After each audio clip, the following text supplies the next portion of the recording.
Pues Arturo, bienvenido un día más a Delirium Nostri. ¿Cómo te encuentras? Gracias, muy bien, Laura. Aquí trabajando con la traducción al catalán, ahora te comentaba, de Covadonga.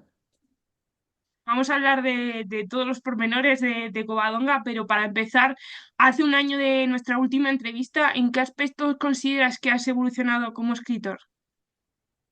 Bueno, recuerdo que la última entrevista fue en febrero del año pasado, cuando estaba promocionando Cautivo. Pues desde entonces no he parado de escribir, la verdad. Bueno, aquí está Covadonga para demostrarlo. Ha sido un año de trabajo intenso y evolucionando, aprendiendo a desexpresarme mejor, a explicar mejor las cosas, en fin, la técnica literaria, todos los aspectos, desde el argumento, los obstáculos, en fin, hilvanando todos los temas que son muchos. Hoy vienes a presentarnos Covadonga, el origen de la leyenda. ¿Qué tiene Mm. Covadonga que te ha inspirado para escribir este libro? Bueno, Covadonga desde muy pequeño ha sido un foco de atención para mí. O sea, yo estuve con mi familia visitándola cuando ya era un niño y es un lugar asombroso. Y todas las historias que hay alrededor de la cueva y la reconquista, la epopeya, la épica, todo ello pues, me ha inducido a crear esta historia. Y si no me equivoco, es tu primer libro basado en hechos históricos. Sí. ¿Qué reto ha supuesto empezar en un género que hasta antes no habías experimentado? Bueno, a ver, el tema de la novela histórica lo había tocado parcialmente antes en dos novelas en los que ya había empezado con el tema de la investigación, la documentación, que es la base de la novela histórica. La novela histórica es ficción basada en la realidad, en hechos históricos eh, reales. Entonces, el tema de la investigación es fundamental. La documentación, buscar fuentes, buscar ensayos sobre la época, documentarse, en definitiva, para no meter la pata, porque es muy fácil meter la pata. Si es sobre todo hablando de momentos históricos tan lejanos como es el siglo segundo antes de Cristo, el siglo octavo, que son los dos momentos históricos que mezclo en esta novela. Por ello te quería preguntar cómo ha sido especialmente documentarte de los hechos que describes en esta novela. Bueno, pues ya te decía, o sea, me tiré bien 4 meses sin tocar tecla, leyendo biblioteca y tratados históricos, novelas históricas también, también hay un par de novelas históricas que me influenciaron mucho, que una es de Javier Pellicer, el, el espíritu del lince, se llama, sobre los íberos y los cartagineses. Y la otra es Pelaius Rex, de Carlos Lenz, que bueno, es una novela espectacular sobre la vida de Pelayo, de don Pelayo. Y bueno, pues ya te digo, estuve meses, 4 meses más o menos, solo investigando. Evidentemente yo ya tenía una base previa, una idea muy clara de lo que quería hacer, pero claro, había que hilvanar y había que meter los hechos ficticios en los huecos que la historia me permitía. Ujú. Nuestra labor como escritores de género histórico es meter ficción donde no hay realidad. Y ahí es donde está la documentación, buscar esos huecos para poder acoplar los hechos ficticios. Y en el caso de consultar documentos y tratados históricos, ¿cómo has accedido a ellos? Que supongo que en el plano de la investigación puede ser más accesible, pero para las personas que no lo conozcan, descríbenos un poquillo A eso. ver, Internet hoy en día es una fuente exagerada de documentación. Hay aplicaciones específicas, hay una de Google, Google Docs creo que es, en la que tienes acceso a tesis doctorales, a documentos que no encuentras en ningún otro sitio y están libres de derechos para poder consultarlos cuando quieras. He tirado también mucho de biblioteca, porque claro, si tienes que comprarte todo lo que quieres ver es imposible, o sea, no me cabrían los libros. Entonces, entre una cosa y otra, pues he ido... Ha sido más que tomar nota, iba a decir tomar notas, no, porque ha sido mentalmente hacerme el esquema mental de todo lo que necesitaba para incluirlo. O sea, básicamente ha sido el tema de la Segunda Guerra Púnica, cuando los romanos llegaron a Ampurias y empezaron sus batallitas contra los cartagineses, y hasta que los echaron. Y luego el tema del siglo VIII, cuando llegaron los bereberes y acabaron con el reino visigodo. Han sido los dos momentos históricos clave de la novela, y en los dos me he tenido que esforzar mucho. Sobre todo hay un tema que es crucial, que es el de los anacronismos. O sea, a veces pones una palabra, pones una frase que crees que encaja a la perfección Ujú. y no te das cuenta, pero es que no es que no encaje, es que es imposible que alguien del siglo VIII dijera eso, porque eso se empezó a decir en el siglo XIII. Entonces, es una lucha impresionante, pues, por examinar palabra por palabra si es factible o no es factible. O sea, es alucinante. El tema de la novela histórica, yo creo, lo comentaba con unos amigos hace unos días, yo creo que es el género más difícil. O sea, me decían, no, que la fantasía es mucho más difícil porque te lo tienes que inventar todo. Bueno, pues que te lo inventas todo y ya está. Y a quien le guste bien y a quien no, que se fastidie, pero es lo que hay. La histórica no, la histórica se tiene que ajustar a los hechos. Y ahí puedes meter la pata, pero con una facilidad asombrosa. Y en el caso de este libro, ¿qué crees que puede aportar a las personas que les guste la historia de Covadonga Bueno, o que no la conozcan? sí, a ver, partimos de una base. La historia de Covadonga es un relato que se empezó a fabricar un siglo después de la supuesta fecha en que tuvo lugar la batalla de Covadonga. La batalla de Covadonga, según todas las fuentes, fue en torno al año 722 después de Cristo. Pero claro, esto se empezó o sea, las únicas fuentes, las primeras fuentes son del siglo noveno, o sea, de 100 años después. Entonces, hoy en día hay historiadores que incluso ponen en duda si realmente tuvo lugar la batalla de Covadonga o es un montaje para dar explicación al inicio de la Reconquista. También hay mucha gente que incluso pone en tela de dudas si la figura de Don Pelayo realmente existió o no existió. Bueno, hay que acogerse a algo y te acoges a lo que hay. Entonces, lo que me preguntabas, esta novela que tiene de especial para los amantes de la historia, ¿no? Bueno, hilvano dos hechos históricos con 1000 años de diferencia.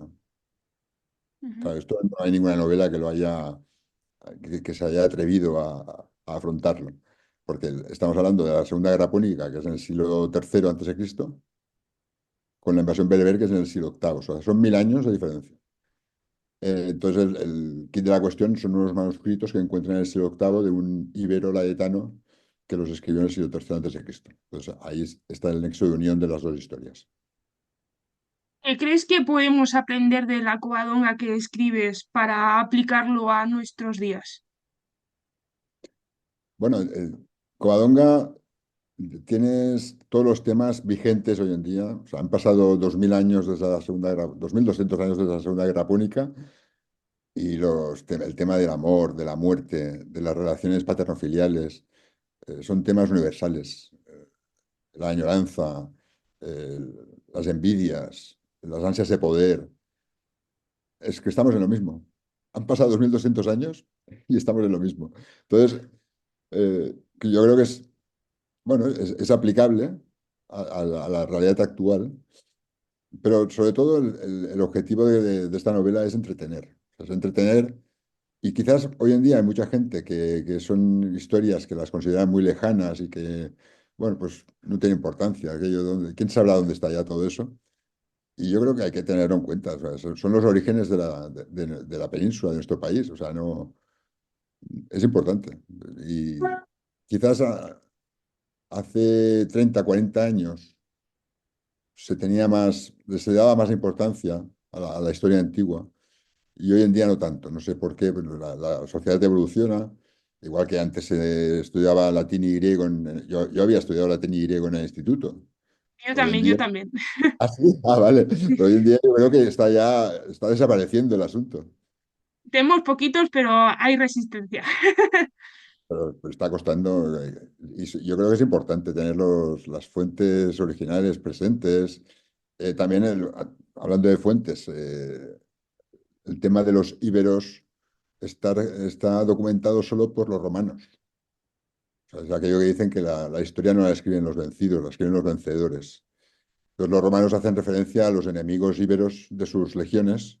Y claro, es una historia sesgada, es una historia vista solo desde el punto de vista del vencedor. Ahí hay mucho que poder novelar porque se sabe muy poco. Por ejemplo, uno de los apartados de la novela hace referencia a Numancia. La Numancia de antes del sitio de los romanos se desconoce absolutamente cómo era.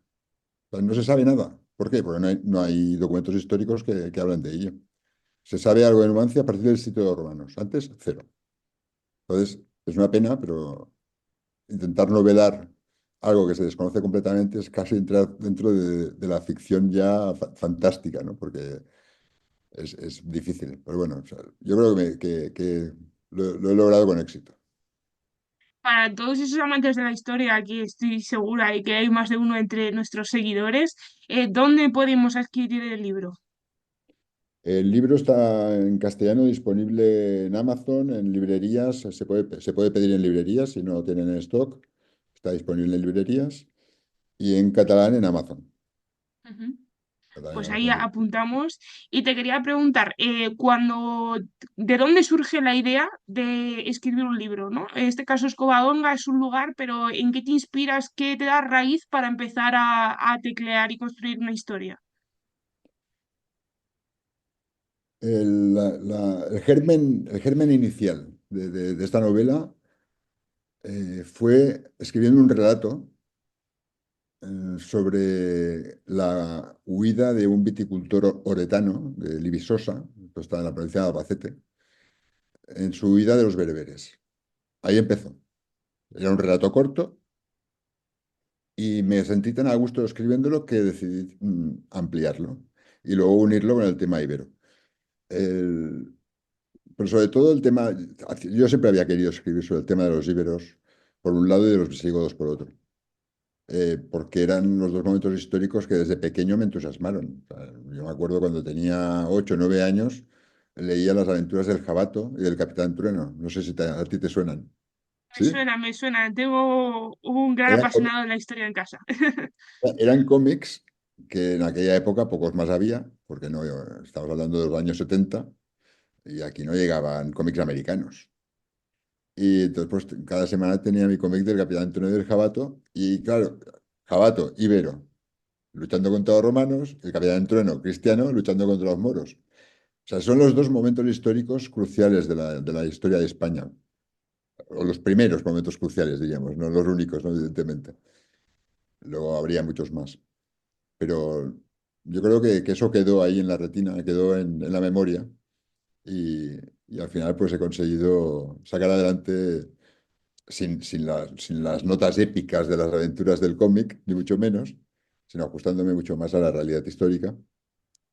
Pero bueno, que la idea inicial creo que surgió de aquellos tiempos lejanos de mi infancia. Qué bonito, ¿no? Trabajar y hacer feliz a ese niño interior, ¿no? Ahora con el libro en las manos, ¿qué sientes? Bueno, una emoción brutal. O sea, yo cuando me llegó la caja con los ejemplares, llegó el lunes, este lunes pasado llegó la caja, puse un vídeo en Instagram con el unboxing que le llaman. Y la verdad que hago una cara de emoción que no se aguanta. Bueno, bien, hombre, es mi proyecto más ambicioso. Eh, Tiene 350 páginas, o sea, más de 90.000 palabras, cuando hasta ahora como mucho había hecho novelas de 200 páginas, 200 y poco. O sea, es mi novela más ambiciosa en este sentido, en cuanto a extensión, en cuanto a complejidad del argumento, de los personajes. Aparecen más de 70 personajes en la novela. O sea, es importante el tema. Que quizás, también me decía un amigo mío que ya se la he leído esta semana, me decía, hombre, sí, pero es que entras poco en profundizar sentimientos y o sea, le das poca extensión. Pues que me llevo a profundizar en eso, me voy a 500 páginas. Y claro, el problema editorial hoy en día es que una novela de 500 páginas se va de precio. A no ser que sea una tirada enorme, o sea, tipo Planeta, que entonces ya pone el precio acorde. En editoriales pequeñas, como es el caso de Acen, que es una editorial pequeña de Castellón, pues claro, el volumen del libro afecta directamente al precio de venta público. Entonces, no sé, no te puedes ir por las ramas.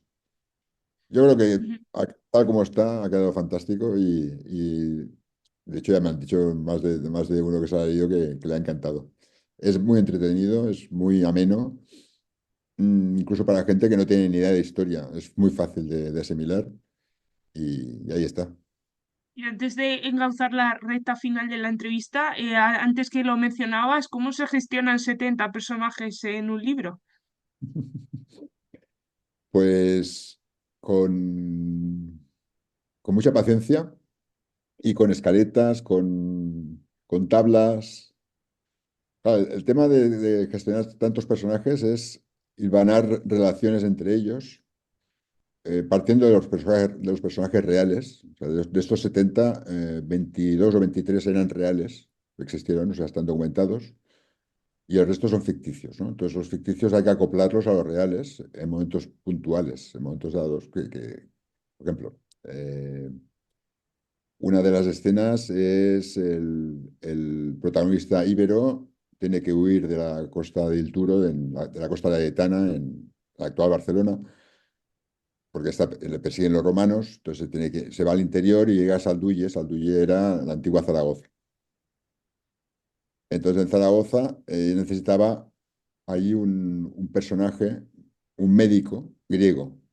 ¿Por qué? Porque al final llegan los romanos y castigan a Edecán, que es el protagonista íbero. Y claro, el castigo es de tal importancia que si no es un médico griego, no un curandero, Cano hubiera muerto. Bueno, pues creé un médico griego para que estuviera allí en Salduye para que atendiera a Decán. Entonces, pues claro, crearlo quiere decir llevarlo desde Grecia hasta allí para que, o sea, acoplar la historia, ¿no? Luego acoplo también la figura de Publio Cornelio Escipión, sale Catón, o sea, todo es acoplar, acoplar, acoplar, acoplar. Personajes ficticios son personajes reales y así dar forma a la novela. Este es un gran reto, pero mirando al futuro, ¿qué más retos tienes en mente? Ahora estoy en stand-by, totalmente. Eh, Tengo empezada una novela policíaca, pero está ahí en mimbres aún. O sea, no, tiene cuatro pinceladas hechas, pero la idea está ahí. Pero de momento estoy con el tema de Covadonga. La terminé hace 3 meses y ahora me he puesto con la traducción al catalán. Ya la tengo traducida, ya la tengo publicada en catalán, también en Amazon. Y ahora intentando digerir el tema, enfocar el tema de la promoción, porque ahora tenemos el lunes 10 de febrero, la presento en la librería Documenta de Barcelona, el lunes este que viene, no el otro, a las 7 de la tarde, y espero que venga mucha gente a la presentación, en la que estaremos hablando bueno, de la novela y de todo lo que implica el mundo íbero, el mundo de los visigodos. Y luego tengo otra presentación ya acordada para principios de marzo en Vilasar de Mar, que es la cuna de los laetanos. Ese es el motivo de que sea allí la presentación. Es bueno, donde estuvieron los laetanos viviendo hace 2200 años. Y en fin, así seguimos, dándole forma al tema. En Instagram también está muy activo el asunto. Ahora tengo un sorteo en marcha de un ejemplar en Instagram. Y bueno, dando difusión. Pues ha sido un auténtico placer volverte a ver y charlar de las novedades. Aquí ya sabes que siempre estás invitado. Y nada, dejo que despidas tú la entrevista invitando a nuestros seguidores a que lean este maravilloso libro. Pues muchas gracias, Laura, ha sido un placer, como siempre. Nada, pues a quien quiera pasar un muy buen rato de lectura con una novela muy entretenida y muy amena, ahí está Covadonga para que lo hagan. Muchas gracias. A ti.